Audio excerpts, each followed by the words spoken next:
In this video, we are going to talk about your final assessment of the topic of the motion, which is related to your experimental part. Okay. Um, Actually, let's have a look here now. Okay, remember, this is your week 9 graded task. Okay. You need to do an experimental investigation report. Our aim is to investigate the energy changes of a bouncing ball. Okay, so let me show you what's happened with the bouncing ball first. Okay, I found this beautiful YouTube video on internet, so just have a look.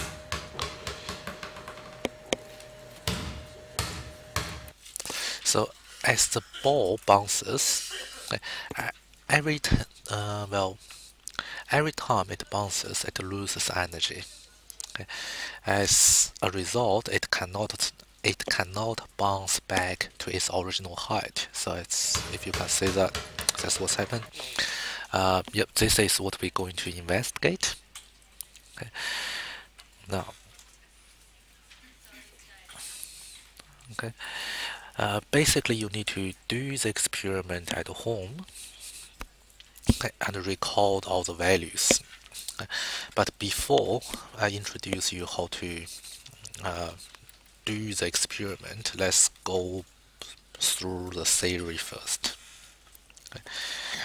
So, okay,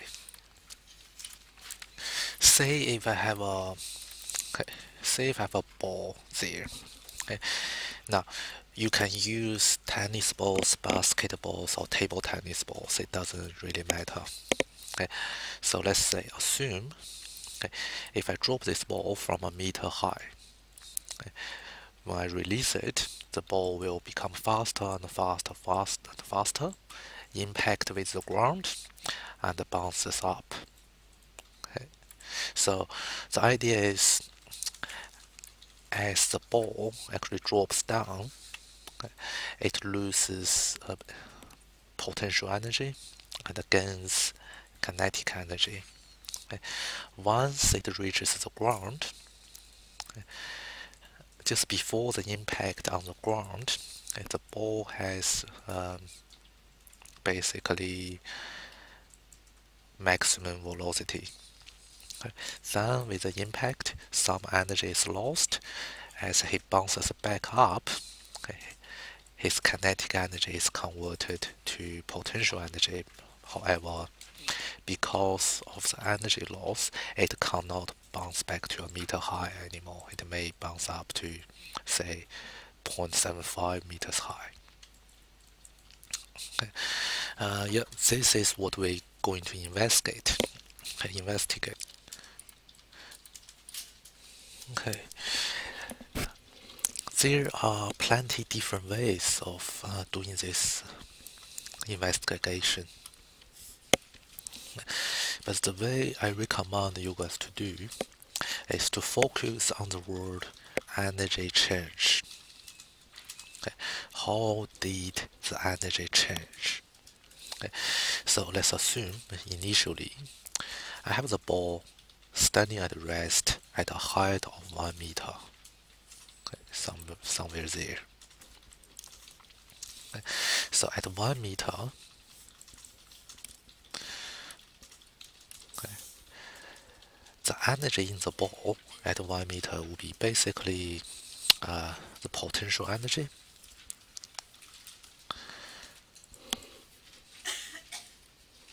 Well, let me write down like this. Okay, the potential energy plus kinetic energy. Okay, so at the height of 1 meter, okay, the potential energy is mass times gravity times height. Okay, the kinetic energy is half mv square. Okay. However, since the velocity at the top is zero, because at the top the initial velocity will be 0. So the total energy is just the potential energy, which is mass times gravity times height.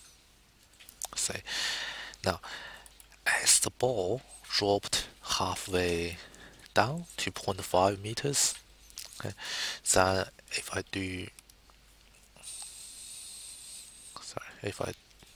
yep, so the total energy will be the same.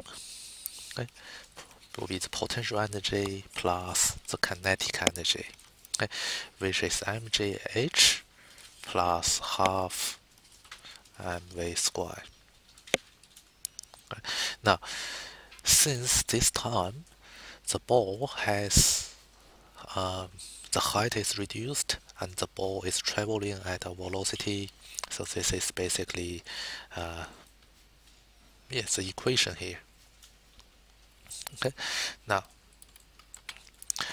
when the ball dropped down on the ground just before the impact, just remember, just before the impact, its total energy will be potential energy plus kinetic energy, which is mgh plus half mv squared.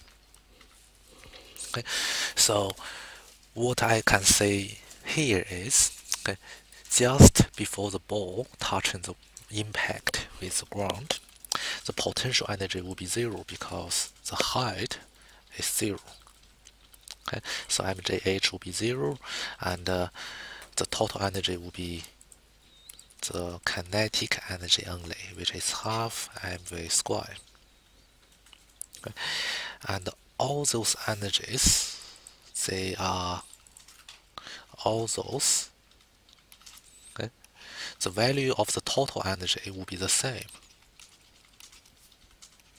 Okay, now what's happening is basically potential as the ball drops down, potential energy is converted to kinetic energy. As a result, the ball moves faster, faster, faster, and faster. Now, okay, the trick here is after the collision, when the ball starts to move up. Okay, let's say the ball hits the ground, then bounces up. Okay, now, just after it bounces, okay, let's analyze its energy. Okay, just after it bounces, we have the potential energy plus kinetic energy, also plus the energy lost during the collision. Now, during the impact, some energy has been lost.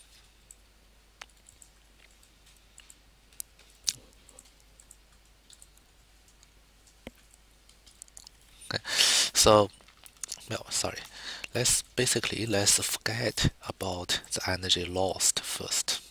Okay, let's just focus on potential energy and the kinetic energy. Okay, now, what you can find is potential energy is mgh plus half mv squared. Okay, again, the potential energy is gone, it's 0, okay, because right after it bounces, we assume that the height is 0, so we only have kinetic energy, okay, half mv squared. Okay. Then the ball bounces back. When the ball bounces back, we have potential energy plus kinetic energy. Okay. As the ball moves up, kinetic energy is converted to potential energy. It gains height. As a result, its velocity decreases. Okay. So which has the same equation as this mgh, okay, plus half mv squared. Okay. Then the ball keeps bouncing up, okay, but it won't return to its original height. Okay, it will be somewhere in the middle there. Well, also depends on how much. It really depends on how much energy has been lost. Okay, so So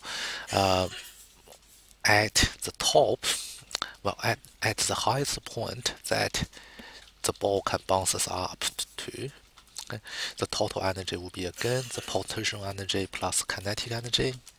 However, at the topest, at the highest point, the kinetic energy will be zero because at the highest point, the velocity of the ball will be zero. So the kinetic energy will be zero. So we have the total energy will be just mjh at the highest point. Okay. And the thing we need to be aware is, okay, as the ball traveling upwards, ideally speaking, the total energy on the right hand side here should be the same. Okay, so at each stage, those energies should be the same. And now, if I do a label on the left hand side, here we have the energy of each stage before the impact. Okay, so the total energy before the impact. At the right hand side is basically the total energy after the impact. Okay, and the difference between these two will be the energy lost.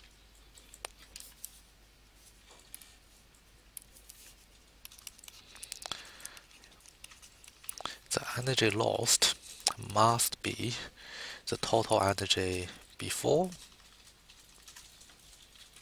take away the total energy after. Okay, this is how much energy has been lost. So yeah, this is the basic theory of a bouncing ball, the energy changes of a bouncing ball. Okay. But if we look at all these values, if I'm going to do an experiment and measure measure the potential energy of each stage and the kinetic energy of each stage, now we need to take some measurements. Okay? And